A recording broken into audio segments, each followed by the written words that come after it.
So for today's video vlog nga mga sir ay magko-convert nga po pala tayo ng mags dito sa Honda TMX 125 Alpha natin. At binili nga po pala natin ito kay Wheelines Motozone.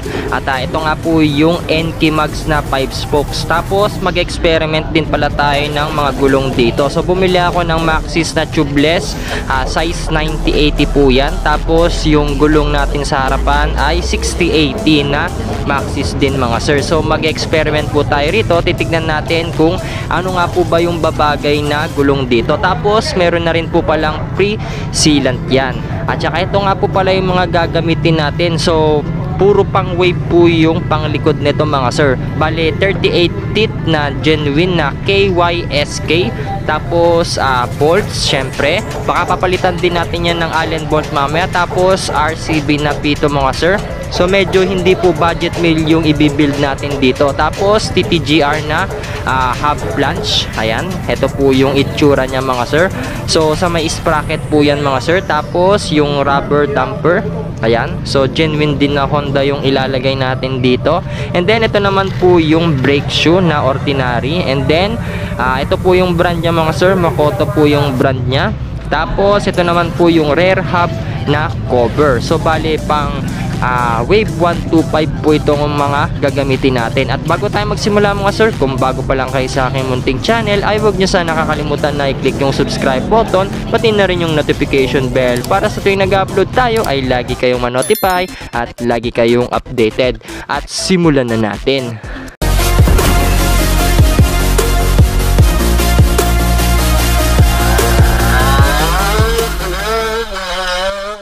So bago tayo magsimula mga sir, ay nais ko lang pong ipakilala sa inyo itong Shoes Magic na legit na seller dito sa Shopee. At nagpadala nga po pala sila sa akin ng sapatos na Nike Giannis Immortality 3. Ayan, kung naghahanap po kayo ng pinaka budget meal at OEM na sapatos, dito lang po yan sa Shoes Magic.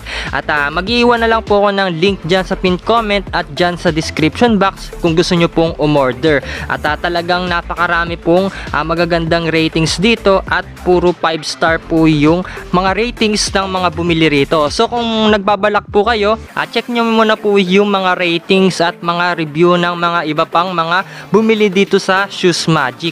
Meron na rin po pala itong previous na isang pares na medyas at Nike na rin po ito mga sir. Pwede nyo rin po itong magamit pang long ride, pang forma, pang pasyal at pang aral. So all in one na po yan mga sir. So 1999 pesos lang po yan at meron na po kayong ganitong klaseng sapatos. At kapag binili nyo po yan mga sir ay nakabalot din po yan sa isa pang box at nakabalot pa po yan ng bubble wrap. Talagang safety na safety po yung bibili ninyong sapatos dito sa Shoes Magic. At basta usapang durability at quality, i-Shoes Magic mo na yan dito sa Shopee.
At bago tayo magsimula mga sir, mayroon po pala akong iwan na link dyan sa pin comment at dyan sa description box kung saan po natin binili itong NK mags na pang Wave 125. So binili nga po pala natin ito kay Wheelines Motozone sa halagang 3,699 at talagang nakabalot pa po yan ng maigi. At kapag i-visit nyo yung shop niya mga sir, follow nyo na lang po sila dito sa Shopee nila. So meron po kayo makikita mga iba't ibang klaseng tinda dito na pang full package. So may mga pang rear disc brake conversion po sila rito at may mga pang full package set din na pang mags conversion na pang N-key. Ayan, so mga pang smash, pang wave shooter. Ayan, marami po kayong pagpipilian dito mga sir. At mag-iwan na lang din po pala ako ng contact number nila dyan para kapag gusto po ninyong magpa-convert ay pwede po kayong pumasyal sa shop nila.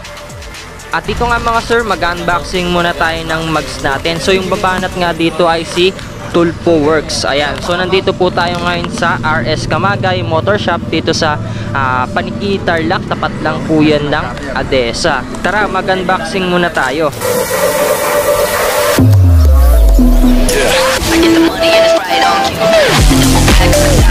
So dito nga mga sir, within 2 days dumating na nga agad yung mags natin. So balik kulay gold yung binili natin para talagang halatang-halatang naka-mags tayo mga sir. At i-tubeless din pala natin ito mga sir. At maglalagay na rin pala tayo ng tire sealant. So ito nga po pala yung pinaka most requested video nga po dito sa channel natin mga sir. Talagang pinaggastusan at talagang pinaghandaan po itong conversion para sa motor natin. So marami po kasing nagko-comment dito sa mga video natin kung paano daw mag-convert ng mags dito sa Honda TMX 125 Alpha. Syempre pwede na rin yan sa mga iba pang China bike na Pantra mga sir.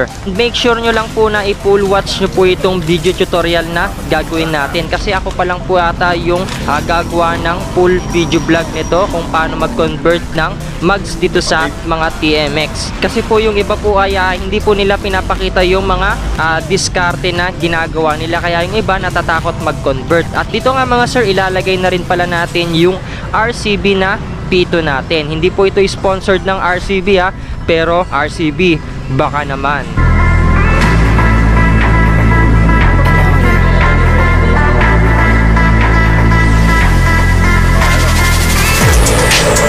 At tanggalin na rin nga po pala natin yung mga rim set natin dito mga sir. At kailangan nyo rin po palang mag-convert ng front shock na XRM dito. Yung pang bowl disc type po na front shock yung bilhin po ninyo mga sir. At meron din po pala akong ginawang video tutorial kung paano mag-convert ng front disc brake mga sir, para makakuha po kayo ng idea. Kasi hindi ko na po ipapakita kung paano natin siya ginawa dito mga sir. So bali yung gagawin natin dito ay titignan natin kung naka-align nga ba yung front wheel natin dito sa may front shock natin. So kapag naka-align na po yan mga sir, hindi na po tayo magtatabas, kasi dun sa ginawa natin dati mga sir ay tinabasan po natin yung left outer tube natin na shock dito mga sir. So kung makikita nyo mga sir, naka-align na po siya, so wala na pong tabas-tabas yan. Pati kasi yung sa speedometer natin mga sir, tinabasan po natin yan. Dito nga mga sir, ito po yung itsura ng bowl disc type natin. Wag po kayong kukuha ng flat mga sir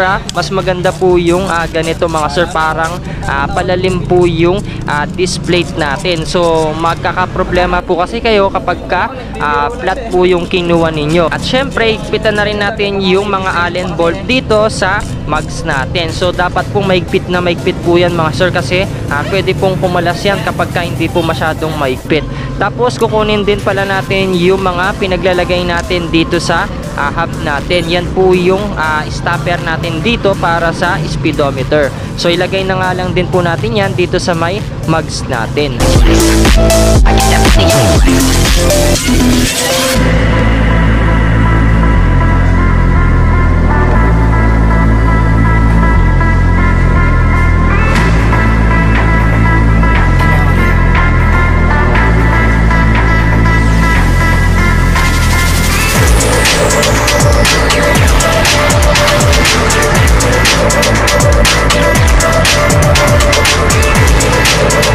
And then shoutout nga din pala sa isang mekaniko natin na si Boss Yano. So syempre siya na po yung babanat dito sa gulong, kasi specialty niya po yan mga sir.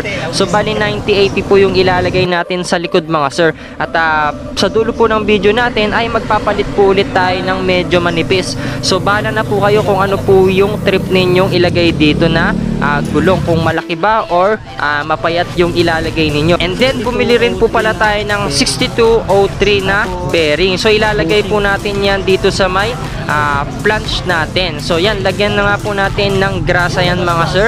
So high temp po yung bilhin ninyong grasa, kasi minsan po kasi umiinit yan kapag nagpepreno po yung drum brake natin dito sa likod mga sir. So wag naman po yung masyadong maraming grasa, yung sakto lang. So syempre lagyan nyo rin po sa loob ng grasa. So tapos ipukpuk nyo po yan para lumubog po yung bearing dito mga sir. So ingat na lang po kayo para hindi po masira yung bearing natin. Yung saktong pukpuk lang para pumasok siya dito sa may half flange natin. So nakalag na nga rin po pala yung front tire natin. Tapos dito na nga po natin siya ilalagay mga sir. So bali 60-80 po yung ilalagay natin sa harap mga sir. So hindi na po tayo magpapamachine dito. So mano-manong sikwat na lang. At dito ako believe sa mekaniko natin, kahit sikwat yung ginagamit niya dito mga sir, ay talagang wala po kayong makikitang bakas ng pinagsikwatan dyan mga sir. At wala po kayong makikitang bakas ng pagkagasgas dito. So yan, talagang specialty niya po yan. So bawat mekaniko po dito sa Camagay ay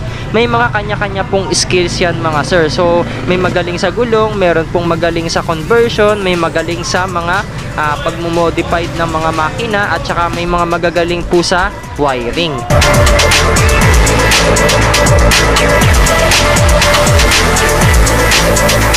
At dito nga sa sprocket natin mga sir, kinabit na nga rin po pala natin siya, at gumamit na lang tayo ng Allen bolt. Yung kanina po kasing bolt, madali daw po kasing maputol yon. So itong Allen bolt na lang na stainless yung gagamitin natin.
So dito nga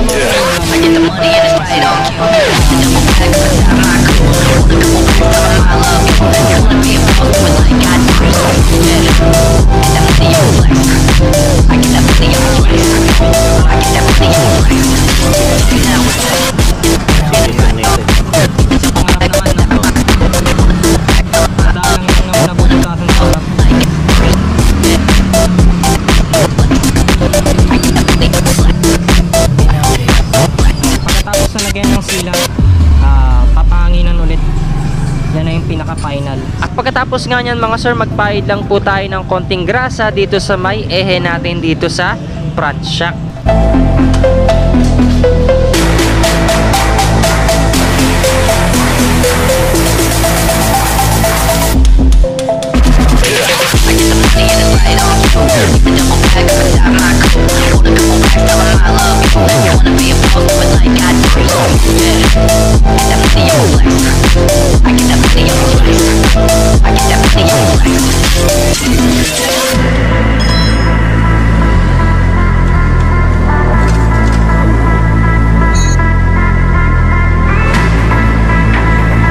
Then maglagay lang din po tayo ng konting langis dito sa may gilid ng gulong natin para madali po natin yan mapapadulas at madali po natin yang mapapalapat dito sa mugs natin.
na nga natin ma-install yung mga gulong dito sa mags natin. Ito na po yung itsura nung front wheel natin. And then ito naman po yung panglikod natin na gulong mga sir. So medyo malapad po yung binili nating gulong para may choices po kayo. At tatanggalin na nga rin po pala natin yung rim set natin dito sa likod. Yan mga sir ay mawawala na po yan lahat. So bale pang wave 125 po lahat yung gagamitin natin mga sir. So bale yung pala ng 125 dito ay medyo mataba. Yung sa wave 125 mga sir ay medyo mapayat lang po siya ng konti. So susubukan po natin ilagay yung pang 125, hindi po siya papasok. So kailangan po talaga magpalit din po kayo ng pang 125 na ehe. Tapos magtatabas lang din po tayo ng konting bahagya dito sa may rubber damper niya. Pag hindi nyo po kasi tinabasan ng konti yan mga sir, mahirapan po kayong ipasok yung sa may sprocket niya dito mga sir. So kailangan po kasi magtabas lang tayo ng konti dito.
Pagkatapos nga nyan mga sir ay mag-a-align na po tayo dito. So kailangan nga po natin ng mga bushing. So ipasok nyo lang po yung ehe dyan at magtatansya lang po ulit tayo. So bali dito sa right side mga sir ay dyan po yung medyo makapal na bushing. So kailangan po pang TMX 155 po yung ilalagay nyong bushing dito. At ito po pala yung half cover ng pang 125. So ito po yung sa TMX mga sir. So bali hindi po siya fit. So kailangan po talaga natin magpalit ng pang wave 125 para hindi po tayo magka-problema at talagang maganda po yung pagka pre-wheel niya mamaya dito mga sir. So bali malaki po yung diferensya niya dito mga sir. So kailangan po talaga pit na pit po yan. So tanggalin na rin natin yung brake arm dahil ililipat na po natin yan dito sa may half cover ng wave 125.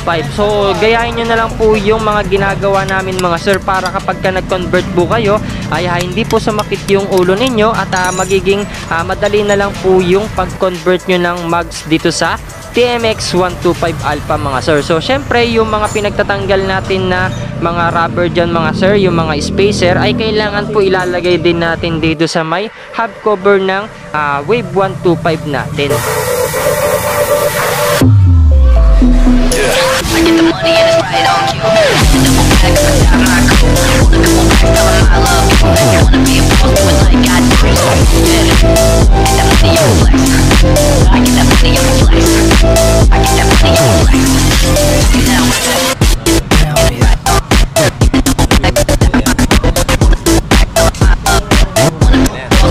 Okay na nga yan mga sir, ganito po yung magiging itsura niya. Talagang napakaganda po at talagang fit na fit po yan. So syempre kumuha lang din po kayo ng bushing dito para magtatabas na po tayo mamaya dahil gagrinder rin po natin yung bushing dito mga sir. So ganyan na po yung magiging itsura niya at nakasentro na nga po yan mga sir. At ito po yung itsura niya sa gilid. So bali hindi pa po natin yan nalalagyan ng bushing ng pang 155. So ito po yung mga bushing na gagamitin natin mga sir. So yung sa may 155 po kasi medyo malaki rin po yung spacing dito. So maglalagay na lang din po tayo ng washer dyan na dalawa para sa dulo. Tapos ito po yung ilalagay natin dito sa right side. Ayan. So medyo malaki po yan. Tapos meron pa po dun sa left side. So nakabit na natin yung bushing mga sir. Salpakan na lang din po yan. Meron lang din po tayong nilagay na maliit na palaman doon para hindi po matanggal o masira yung sa may bushing natin. So mamaya papakita ko yung ginawa natin doon mga sir. So yan, naka-align na po siya mga sir. At medyo maluwag pa po yung sa ehe niyan. Mamaya po tatabas po tayo ng palaman niya dito sa loob kasi kailangan po talaga maglagay po tayo ng palaman dito sa loob mga sir. So yan, naka-align na yun mga sir.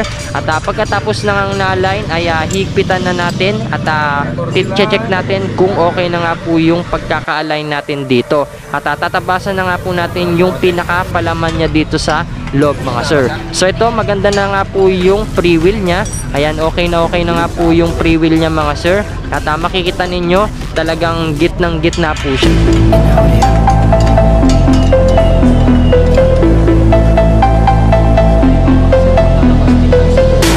So dito nga mga sir, kumuha lang din tayo ng kaparehong sukat ng nasa loob nung sa may hub natin. So ito po yung bushing. So magkakat nga po tayo dito at magga-grinder po tayo mga sir.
So ito na nga po yung mga minodified natin na conversion dito sa may bushing ng panglikod natin mga sir, para madali na lang po natin mailalagay yan kasi na-align na po natin siya dito mga sir. So bali ito po yung magiging washer niya or bushing niya dito sa may left side mga sir. So bali may palaman po yan sa loob para hindi po gumalaw-galaw yan mga sir.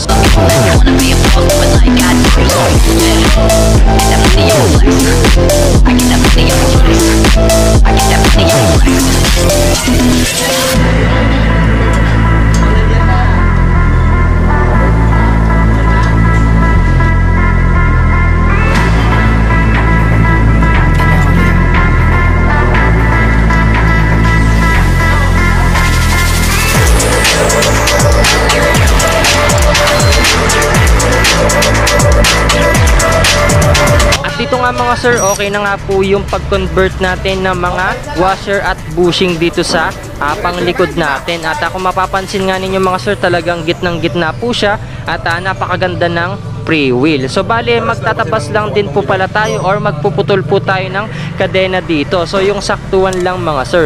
At ayan, naputulan na nga natin siya. Ganito na po yung magiging itsura niya. So bali hindi na po tayo nag-palit ng kadena dito. Bali stock pa rin po yung kadena na ginamit natin mga sir. At ganito po yung magiging itsura nung gulong natin sa likod. So napakalapad po niyan mga sir. Talagang pangbiyahe po yung forma niya. So nasa sa inyo na po yan mga sir kung papalitan nyo pa po yan ng manipis. At dito nga mga sir, magpapalit po pala tayo ng 70-80 dito sa likod. So para may idea po kayo kapag gusto nyo pong magpalit ng gulong para mas maganda po kung ano po yung ibabagay ninyo. At ito na nga po yung magiging itsura niya mga sir. Tapos na nga po yung conversion natin.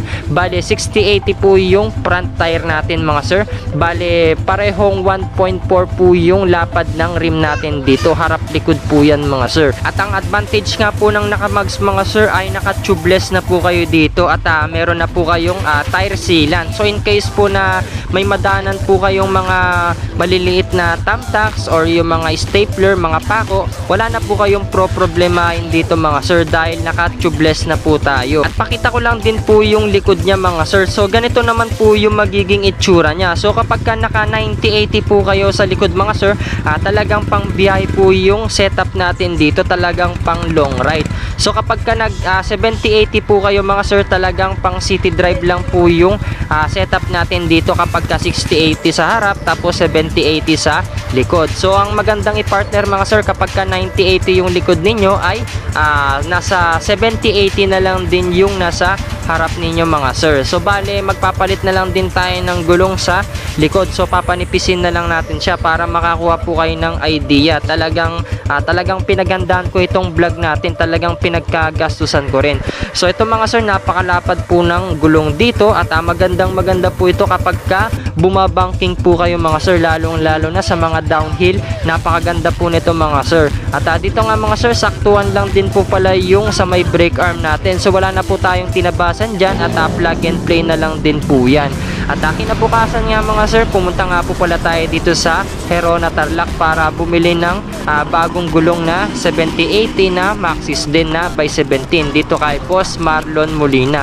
Ayan, marami po kayong mabibili mga piyesa dito mga sir. So yung pagkabili ko sa kanya dito mga sir ay nasa 1,100 pesos lang. So tignan ninyo, talagang pinaggastusan ko itong vlog na to para sa inyo mga sir. So ito, pagka nasa 90-80 po yung likod ninyo, mag 70-80 na lang po kayo sa likod kasi medyo manipis lang po kasi yung 60-80 dito sa harap. So itong 70-80 ay ilalagay po natin yan dito sa likod. So bali bibili ulit tayo ng tire sealant dito para sa panglikod naman. At syempre ipapakabit na ulit natin itong 70-80 natin kay Boss Yano. So sa panglikod naman po ito mga sir. At ipapakita ko nga sa inyo kung ano naman po yung forma niya kapag ka naka 70-80. Mas maganda po kasi kapag ka pang city drive ay medyo manipis lang yung gulong natin dito. So hindi po kasi babagay yung 90-80 sa likod at 60-80 sa harap para magka-idea po kayo mga sir.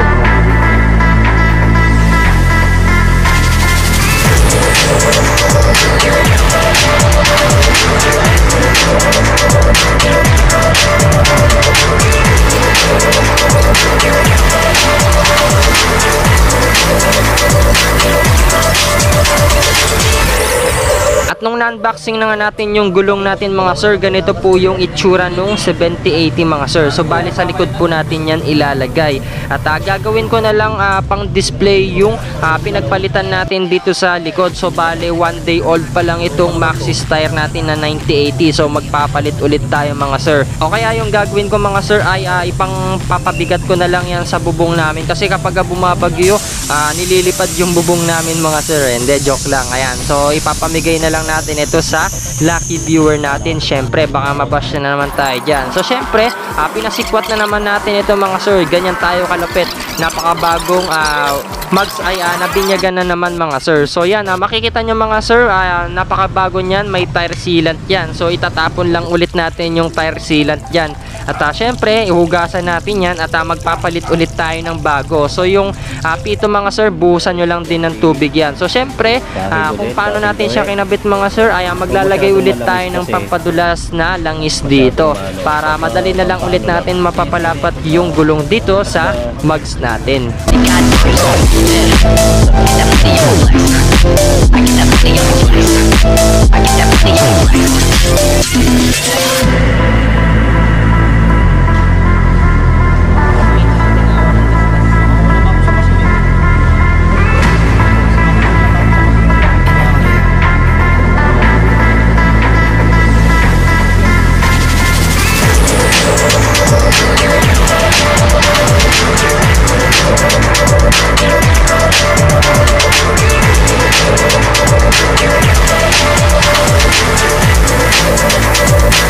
pagkatapos nga yan mga sir, ganito na po yung magiging itsura nung motor natin mga sir. Talagang napakaganda at pang city drive lang natin ito mga sir, kaya ninipisan natin yung gulong dito sa likod. So pwede naman natin ipang long ride dito mga sir, at in the future mga sir, lalagyan ko rin pala ng sidecar ito, tapos imamags din natin yung side wheel. At napakaganda nga po ng nakamags mga sir, at nilapag ko nga rin po pala ito sa motor show. Bali Malaysian concept na rin po pala ito.